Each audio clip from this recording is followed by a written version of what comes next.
विश्लेषण हम त्रिपुरा के बाद में करेंगे। जरा सा हम आपको लिए चलते हैं कुछ ऐसे विश्लेषण के पास से समझने की कोशिश करते हैं कि कैसे इस पूरे खेल में ये चीजें सामने आई हैं कि हमने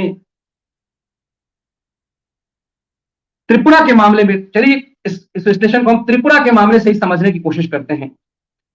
इस पूरे देश में जिस ढंग से लुटियन गुंडों का खेल चल रहा है, वो खेल भौचक कर देने वाला है, परेशान कर देने वाला है। इस पूरे खेल के षड्यंत्र में त्रिपुरा में जो काम हुआ है, उस चीज ने पूरी तरह से यह बढ़ा दिया है, इस बात का सवाल बढ़ा दिया है कि कैसे त्रिपुरा में जो षड्यंत्र था, वीडियो फिर से लगाइए, त्रिपुरा में जो खेल हुआ, त्रिपुरा में जो षड्यंत्र हुआ, उसको समझना जरूरी है कि त्रिपुरा में प्रचंड बहुमत के साथ, त्रिपुरा के नगर निकायों में प्रचंड बहुमत के साथ बीजेपी जीत गई है। और कैसा प्रचंड बहुमत, जरा आप सुनेंगे इस चीज को तो आप भौचक रह जाएंगे। इस त्रिपुरा में, क्योंकि आप में शाम में से विश्लेषण किया था मैंने इस पे, लेकिन नाइट के कुछ विश्लेषणों में कुछ एक महत्वपूर्ण विषय में उठाता हूं कि त्रिपुरा में जो चुनाव हुए हैं उसमें कांग्रेस 0 सन्नाटा, जिस तरह से हर राज्य में कांग्रेस का सुपड़ा साफ हो रहा है, एक बार फिर से त्रिपुरा में भी कांग्रेस का 0 सन्नाटा हो। 334 सीट में से 112 सीट पर निर्विरोध चुनाव हुए और निर्विरोध बीजेपी जीत गई। अब कुल जमा 334 सीट में जो त्रिपुरा के थे, उसमें से 229 सीट इस पर बीजेपी की जीत हुई है। मतलब करीब करीब पूरा सुपड़ा साफ। इसमें एक टीएमसी लेके आया है और एक माकपा। बाकी राहुल गांधी को इतना बड़ा लड्डू फिर से मिला है, फिर से इतना बड़ा लड्डू मिला है। और मैं ये बात इसलिए कह रहा हूं आपसे, ये बातें मैं इसलिए कह रहा हूं आपसे कि हमें ये समझना क्यों जरूरी है, ये समझना हमें इसलिए जरूरी है, ये समझना हमें इसलिए जरूरी है कि इस त्रिपुरा पर कितनी बड़ी साजिश हुई सुप्रीम कोर्ट तक।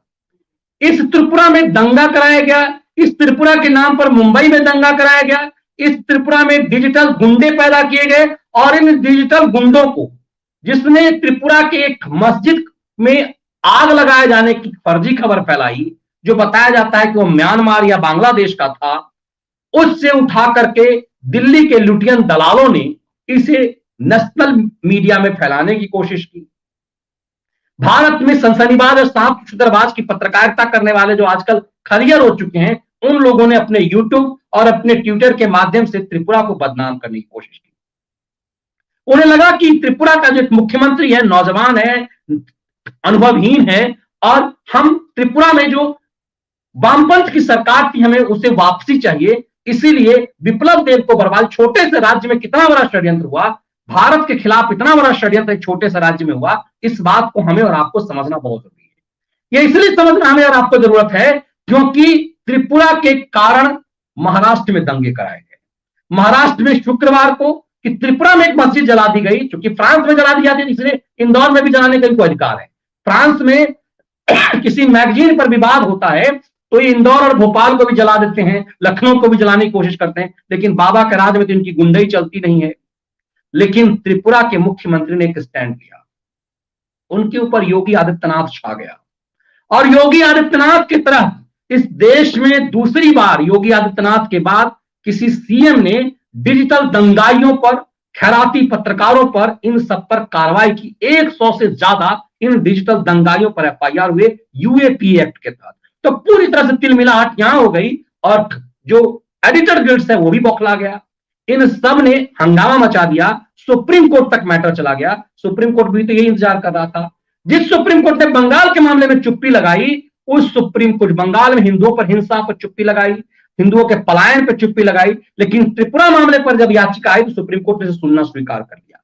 लेकिन टीएमसी का दांव यह था कि जैसा हमने पीछे कहा कि टीएमसी को लग रहा है ममता बनर्जी को कांग्रेस रसातल में जा रही है, इसीलिए त्रिपुरा में जिस टीएमसी का कोई वजूद नहीं था, वो टीएमसी त्रिपुरा के मामले को लेकर सुप्रीम कोर्ट पहुंच गई कि नगर निगम का चुनाव रद्द कराया जाए फिलहाल इसे, क्योंकि यहां भी दंगे हुए हैं। सुप्रीम कोर्ट ने इस चीज को नहीं माना, क्योंकि दलील सुप्रीम कोर्ट में साल्वे की बहुत मजबूत थी कि सब कुछ तैयारी हो चुकी है और ये जो दंगा है डिजिटल दंगा है, ऐसा कुछ भी नहीं है। सुप्रीम कोर्ट ने निकाय चुनाव पर रोक तो नहीं लगाया, लेकिन यह कहा कि हम इस मामले को सुनेंगे, डीजीपी को नोटिस, सब कुछ नोटिस, भले बंगाल मामले में चुप रहा सुप्रीम कोर्ट, लेकिन त्रिपुरा मामले में सक्रिय रहा। इस त्रिपुरा राज्य की जनता ने सुप्रीम कोर्ट को भी बताया अपनी क्षमता कि अपनी सीमा में रहना चाहिए, सुप्रीम कोर्ट को भी, और इस संदेश दे दिया देश के डिजिटल दंगाइयों को भी, खलियर खैरातियों को भी। त्रिपुरा में राष्ट्रवाद जीता है और त्रिपुरा में दंगाई सोच हारा है। त्रिपुरा का एक ये मैसेज मुझे लगता है कि पूरे देश में पताके की तरफ फहराना चाहिए कि त्रिपुरा की जनता ने क्या संदेश दिया है। ये कोई बराबरी वाला टक्कर नहीं था जिसमें 334 में से 329 नगर निकाय के चुन सीट पर एक पार्टी जीत जाती है। ये संदेश है, लेकिन इसकी गूंज सुनाई नहीं दे रही है।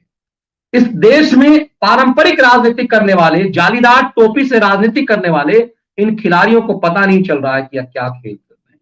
दरअसल इस देश के साथ जो छल हुआ है, इस देश की सनातनी संस्कृति के साथ, जिस देश का विभाजन ही मजहब के आधार पर हुआ, उस देश में उस देश का जो जिसकी सांस्कृतिक पहचान जिस सनातनी सोच से है, वो किस स्तर का खेल हो रहा है, इसे समझना जरूरी है। जैसे त्रिपुरा में जो षड्यंत्र था, वो भारत में हिंदुओं को बदनाम करने का जो चली आ रही परंपरा है, क्योंकि यहां एक गैंग है जिससे हिंदुओं के अपमान करने में आनंद आता है, हिंदुओं को आतंकी साबित करने में आनंद आता है, और ये खेल लंबे समय से कांग्रेस और उसके खैराती खेलते रहे। त्रिपुरा ने उसे बहुत बड़ा जवाब दिया है, लेकिन त्रिपुरा जैसे छोटे राज्य ने जो जवाब दिया है, वो जवाब भारत के कण कण से अब आना चाहिए। जिस ढंग से हिंदुओं को अपमानित करने, झूठ खबर से हिंदुओं की तुलना तालिबान से करने का, अब देखिए त्रिपुरा के समय की बात को समझिए, त्रिपुरा की जनता ने सबको जवाब दिया है। त्रिपुरा के चुनाव से पहले ये षड्यंत्र त्रिपुरा के नाम पर ही हुआ और सलमान खुर्शीद की किताब राम मंदिर पर आई, और राम मंदिर पर जब सलमान खुर्शीद की किताब आई तो राहुल गांधी ने ट्वीट करके उसे जस्टिफाई किया और कहा कि हम त्रिपुरा के मुसलमानों के साथ हैं। राहुल गांधी की इस टिप्पणी का जवाब त्रिपुरा की जनता ने दिया, जिसने खुल करके कहा, जिस तरह से उसकी मम्मी की मनमोहनी सरकार के दौरान मनमोहन सिंह ने कहा, इस देश के प्राकृतिक संसाधनों पर पहला अधिकार अल्पसंख्यकों का है, और इस देश में अल्पसंख्यक का मतलब क्या है हम और आप बेहतर जानते हैं। जिस देश का विभाजन ही जिन्ना के नफरती सोच पे हुआ, उस देश को कहां लिया जा रहा है, ये समझने वाली बात है। लेकिन एक छोटे से प्रदेश ने जो जवाब दिया है, अब इस देश के हर स्टेट को इसी ढंग के जवाब देने की जरूरत है।